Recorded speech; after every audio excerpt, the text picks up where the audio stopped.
morning. Welcome to our coffee and conversation. My name is Karen. I'm one of your recovery coaches. Hey, good morning to everyone. I'm Craig, also one of your recovery coaches. Let me put my mask on for you. Good morning. My name is Michael, your Capital Recovery Coach. All right, y'all. So just a couple announcements. Ro is going to be out next week on Wednesday, December 1st at Wendy's on 39 East Broad Street in Bridgeton. Same time as always, 10 a.m. to 2 p.m.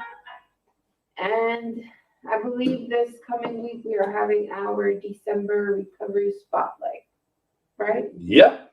We will be sharing it. You can look at it on the Capital Recovery Center's page and see this month or next month's Spotlight Recovery. All right. Let me finish sharing. So today we're going to be talking about, while Mike's doing that, we found this great article. And it's called 8 Essential Life Skills. Well, that ain't what it's called. It's 8 Essential Sober Living Life Skills for Adults and Recovery. And this article, I believe, is by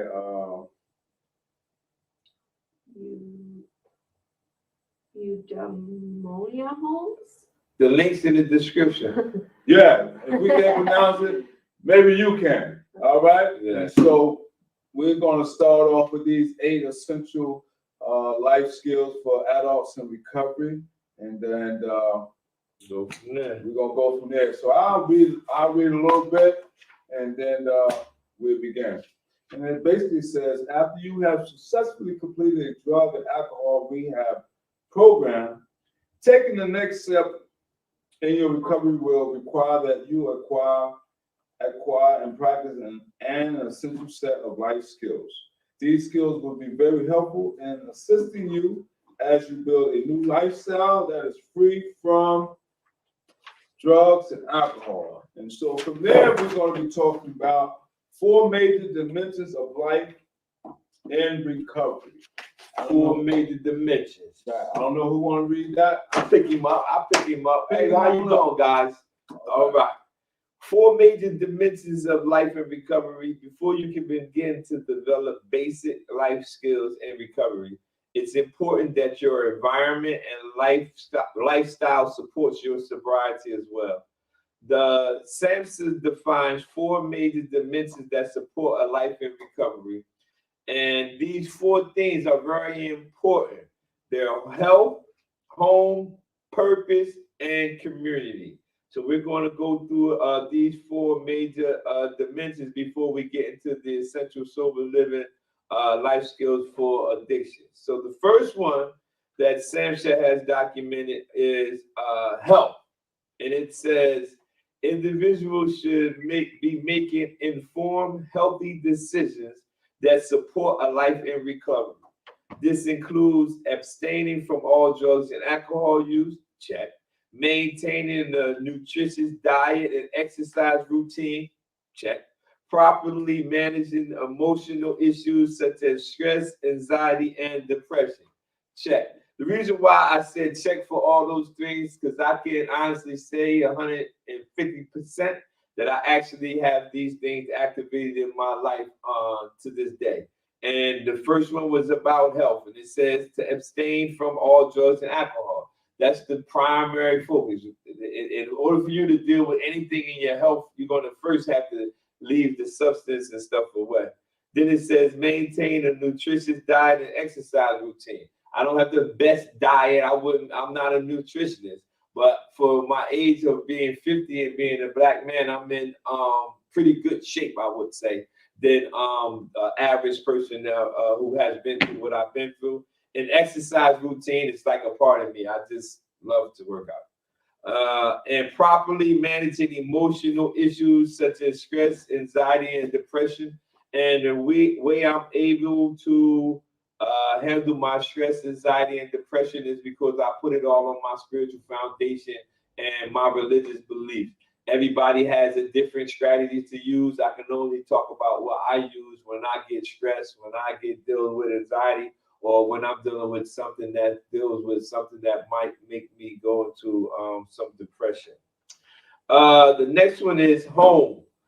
All people in recovery should have a safe, stable place to live. Here at Capital Recovery Center, we have often got calls for people who are coming from programs and they go into sober living or transitional housing to be able to have a nice, safe place to live to help on their process of recovery. So if you are or your loved one is coming home from a facility or treatment and they are in need of help getting into sober living, so make sure you call us and then we can make the connection to a sober living house, and you get this.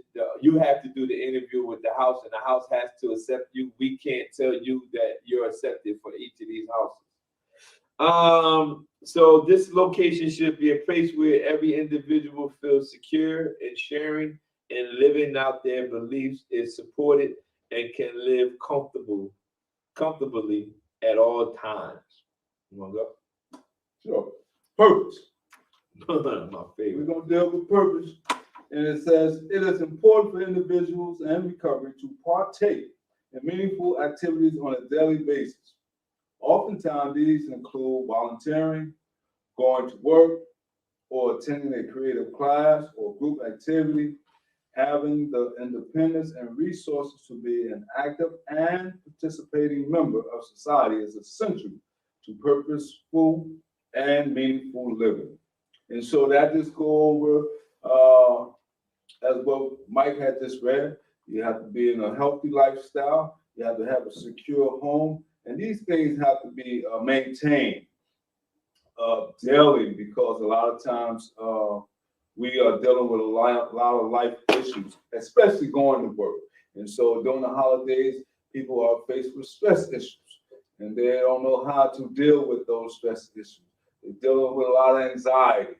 And so therefore, you have to maintain your purpose while you are on this road of recovery, because a lot of times most people don't understand their purpose.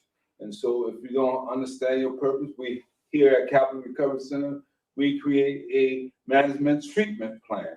And why it's important that you maintain your sobriety during this management treatment plan, because this help you to keep you on the straight and narrow. Right.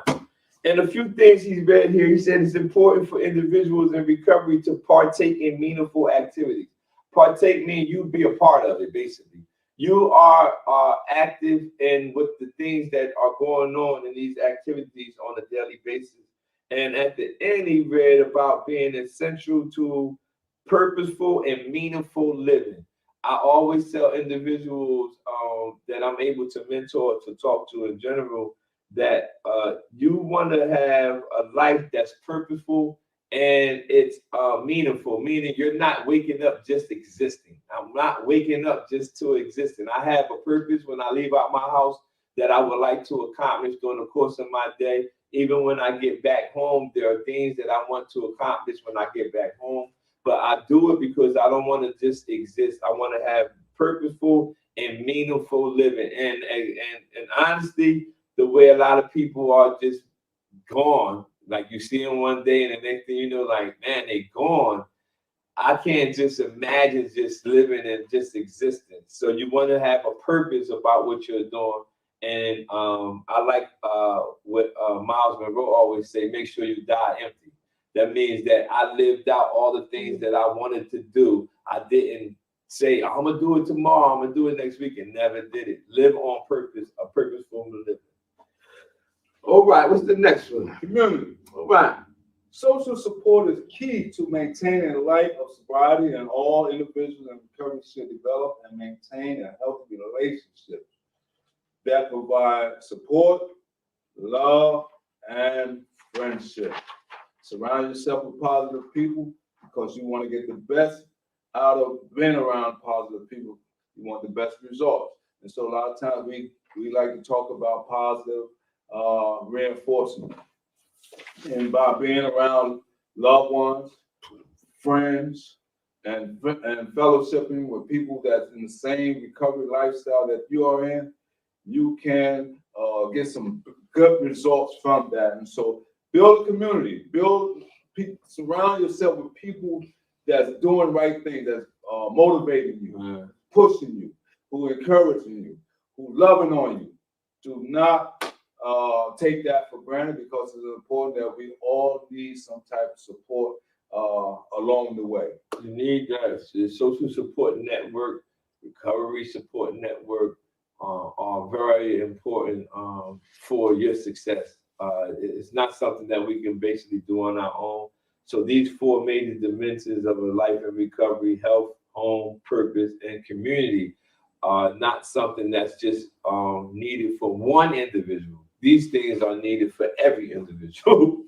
These are very important things, and I thank Sancha for those things. So let's go over here. Let's jump over to our 8 essential life skills that we have. So we're going to jump over here. So the first one we're going to start off. You want to take it, Miss Karen? Yeah, the first one is self-care. A common denominator of emotional relapse is poor self-care. A high-quality transitional housing program will help clients recognize the importance of self-care, as well as what it looks like on a daily basis. Residents should learn and practice the basics of self-care practices within the boundaries of their sober living program. This includes getting adequate sleep, eating nutritious foods, and using coping strategies to combat depression, anxiety, and other negative emotions. Self-care. We got a guy here, he did a PowerPoint one day on self-care. I might show y'all guys that one of our pre-recorded videos. But self-care is very important. I was just saying that to myself, that I pride in the good sense of the word, in being very disciplined in my self-care. Meaning I won't exhaust myself. No matter what, I will not allow somebody else to exhaust me, and I won't exhaust myself, because I'm very mindful of self-care with my own personal thing. And it's very important in the process of living a different lifestyle that you used to live, is that you don't exhaust yourself. When you get exhausted, I remember one time I was so exhausted, I said, man, I need something to pick me up. Then I really thought about, like, hold on. That's how I used to talk when I used to use drugs. I got to get something to get me up. I need an up on that.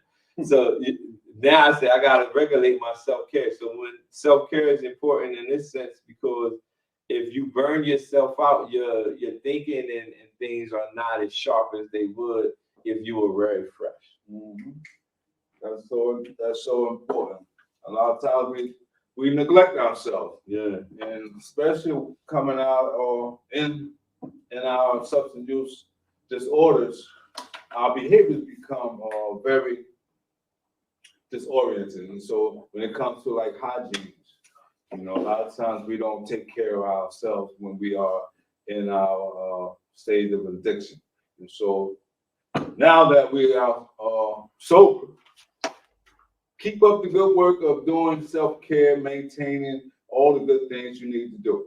The next one is cooking meals.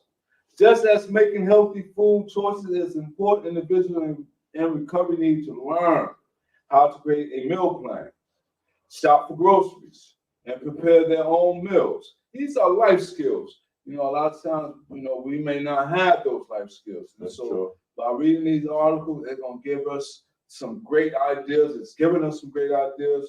Talk about self-care. Now we're talking about cooking meals, creating a meal plan, shopping for groceries, prepare their own meals. And in sober living houses, it's best that one require that resident purchase their own groceries and prepare their own meals, which gives them time to practice the skill and develop a system that works best for them. Living with other men or women in recovery also provides an opportunity to make a meal plan, shop and cook with a friend instead of facing it all on your own. Good. For the best, for the first time. And a lot of times, we never did this before. Yeah. It might be just like riding a bike. You get on the first time, you might fall and bump your head, but that's all right. I often hear, I listen to some positive people that talks about failing. A lot of times we're afraid to fail, and best believe some of the most successful people in life has failed numerous times before they got it right. So don't be hard on yourself. Pick yourself up and have someone to encourage you along the way. Hey, you can do it. Yes, setting and achieving personal goals. Setting and achieving personal goals. Let's see what we got here. One of the top life skills in recovery should also include making goals. Years of continued substance abuse may have left some people feeling hopeless without any life goals or aspirations. Goals keep life moving forward and prevent old habits from seeping back in. Others may have never had goals in the first place. Fortunately, recovery is the perfect time to start defining and pursuing personal goals. Some example of positive goals might be. Before I read those, always set some type of personal goals and remember the ones that are small are important just as the ones that are large. So if you set a personal goal, I remember when I first started to stop smoking cigarettes, I didn't initially just stop automatic. I just said, today I'm only gonna smoke 5. Let me shoot for 5. That was my personal goal. When I got to 5, I said, let me see if I can get down to 3, like 1 every meal. They were goals that eventually when I went to a program and I went and they said, this is no smoking program. I said, oh shoot. So I went from 3 to none. Wasn't ready for this goal. Cold turkey. No, we don't smoke here. Anybody caught smoking get kicked out. I said, God. All right. But anyway, you make certain goals. So if you have goals, just take small goals. They're very important. It shows your discipline and it shows a lot about your character when you set small goals and you achieve them. Going for a run 3 times a week, open a savings account, volunteering for a community organization, submitting 3 job applications each week until you were in secure employment. Wow. What else we got here? Oh, whatever a person goes on recovery, they should be rewarded and kept them away from drugs and alcohol use. So you want to set some goals. Setting and achieving goals is important. You can set an unlimited amount of goals. They can be personal or they can be shared with somebody in your family. Just, you can have it written down in your phone, in your mind, set some type of personal goals. And then every time you achieve them, reward yourself, man. Not with substances or alcohol. Reward yourself with something positive. All right, next. The 4th one is maintaining a clean living space. Learning how to maintain a clean living space is not just good practice and discipline, but it will also make returning home a whole lot easier, especially for those who have family members. Living with other individuals, whether in a sober living home or in a more traditional home environment, presents its own challenges and obstacles. As individuals in recovery learn to keep their living environment clean and tidy, they also learn the importance of respecting others and considering others' wants and needs when making decisions. Clean living space. And the 5th one is maintaining finances. This is a real big one. It's a big one here. This is a very important one too, because a lot of us miss the mark on this. And I'm guilty of it. So it says another primary recovery life skill is managing finances. Financial planning and management may be difficult for a person in recovery, as they may be used to allocating all their money to acquiring drugs and or alcohol. People in transitional housing programs, it is required that residents purchase their own personal products, such as food, pay rent, and purchase anything else they need that is not already provided.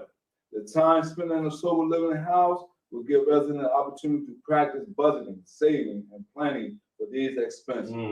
Now, for me, myself, when I was in Kentucky, here in the great city of Princeton, New Jersey, we had to create an itinerary. And one of the things of our itinerary was we had to put everything on by order what we was gonna do for that day. And one of the things they required of us if we was going to work is to open up a bank account. I never had a bank account in my life at that time, and yeah, I found out it was very easy. Now, the other part of it was that I had to pay house dues. And so a lot of times people would deviate because they didn't want to pay house dues. And I took it as a responsibility role or a life skill role because I said, you know, eventually I'm gonna have to learn how to pay bills on the street, period. And so why not start now? And so that is so important for a lot of us, budgeting. And so that's one of the things that I think we're going to be doing here at Capital Recovery Center. That's right. Is helping those learn how to budgeting, open up a bank account, get their savings in order. And so there's some good things to have, especially for a lot of us who are in recovery. And it's also important that some individuals, I learned, they never ever had a debit card because they've been out living the lifestyle with drugs and stuff so much, they never took the time to learn about, you know what I mean? So we will be able to teach people about that and stuff. Managing finances is another primary recovery life skill.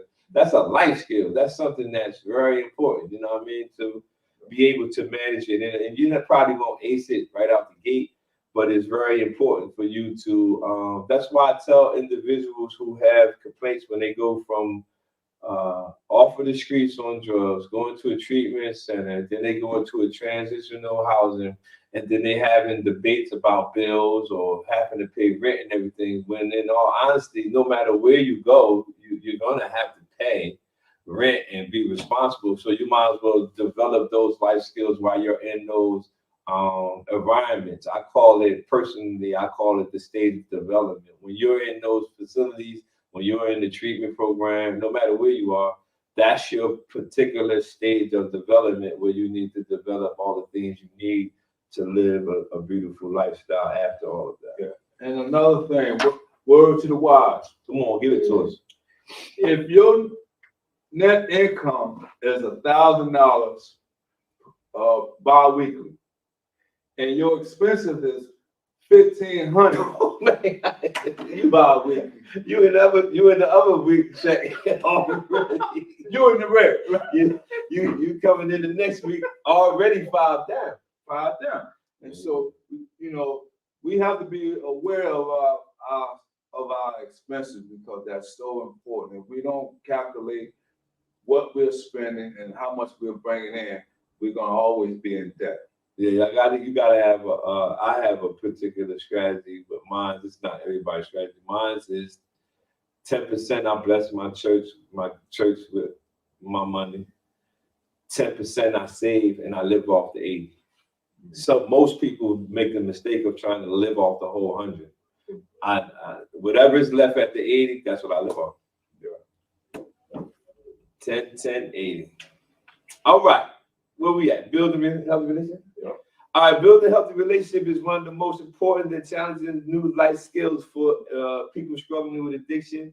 While the person in recovery is adjusting to their new life of sobriety, their family and friends will also be adjusting to their change.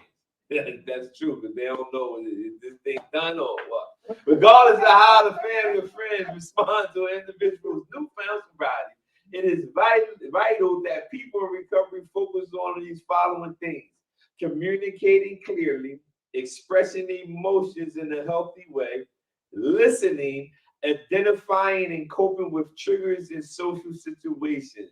It's very important, these relationships.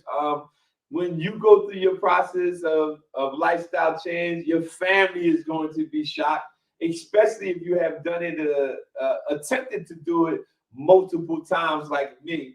So they never are surprised when I get to a year clean. They like, he did that a whole bunch of times. It's the 13th month we want to see, right? It's the month after that. So your family has to adjust to that change too. So if they're adjusting, you have to be communicating clearly with your family and friends. You know, let them know what's going on. You have to express your emotions in a healthy way.